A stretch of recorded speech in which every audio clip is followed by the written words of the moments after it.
नमस्कार, आप सभी का स्वागत है भारत एक्सप्रेस में।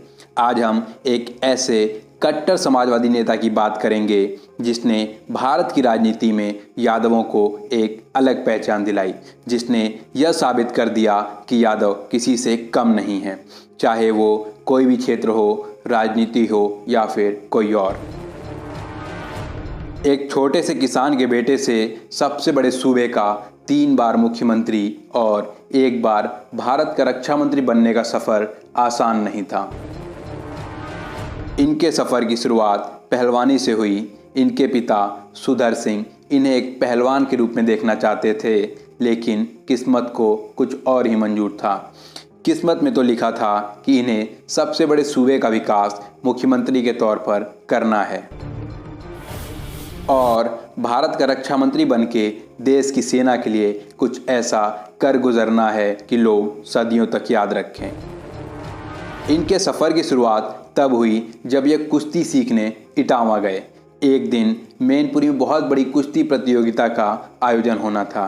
कुश्ती में इनके अखाड़े से लड़ने वाले पहलवान की अचानक तबीयत खराब होने से मुलायम सिंह यादव को लड़ने का मौका मिला।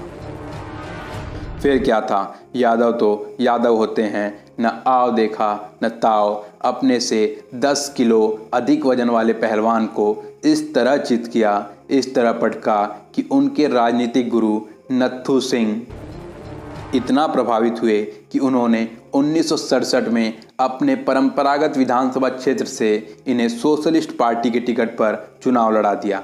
अपने गृह जनपद इटावा की जसवंत नगर सीट से चुनाव जीतकर यह महज 28 साल की उम्र में विधायक बनकर विधानसभा पहुंच गए। इसके बाद से वो लगातार साल 1974, 1977 में चुनाव जीतकर विधानसभा पहुंचते रहे। इस दौरान साल 1977 में वे पहली बार उत्तर प्रदेश सरकार में मंत्री बने।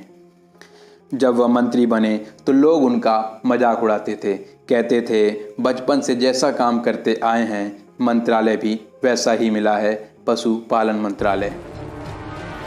1975 की इमरजेंसी के दौरान 1.5 साल जेल में रहने वाले मुलायम के जीवन का अहम पड़ाव साल 1989 में आया, जब देश के सबसे बड़े सूबे उत्तर प्रदेश में जनता दल की सरकार बनी और मुख्यमंत्री मुलायम सिंह यादव को चुना गया।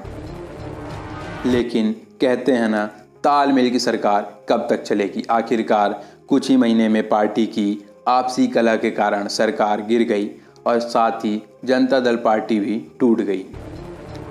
इस घटना से सबक लेते हुए मुलायम सिंह यादव ने साल 1992 में समाजवादी पार्टी की स्थापना की और यादवों की एकता की वजह से अगले ही साल 1993 में समाजवादी पार्टी की सरकार बनी और मुलायम सिंह यादव दूसरी बार यूपी के मुख्यमंत्री पद पर काबिज हुए। इसके बाद 1996 में मैनपुरी से 11वीं लोकसभा के लिए सांसद चुने गए और केंद्र सरकार में रक्षा मंत्री के पद को संभाला। इस दौरान मुलायम सिंह यादव प्रधानमंत्री बनने के बेहद करीब थे, लेकिन कहते हैं ना, किस्मत के आगे किसी का जोर नहीं चलता है। शायद इसलिए मुलायम सिंह यादव प्रधानमंत्री बनते बनते रह गए। फिर भी जब यह रक्षा मंत्री बने तो इन्होंने कई ऐसे फैसले लिए जिससे इनको सदियों तक याद रखा जाता है। किसी भी सेना या अर्धसैनिक बल के जवान को मरने के पश्चात शहीद होने का दर्जा मुलायम सिंह यादव के रक्षा मंत्री बनने के बाद से ही दिया जाने लगा।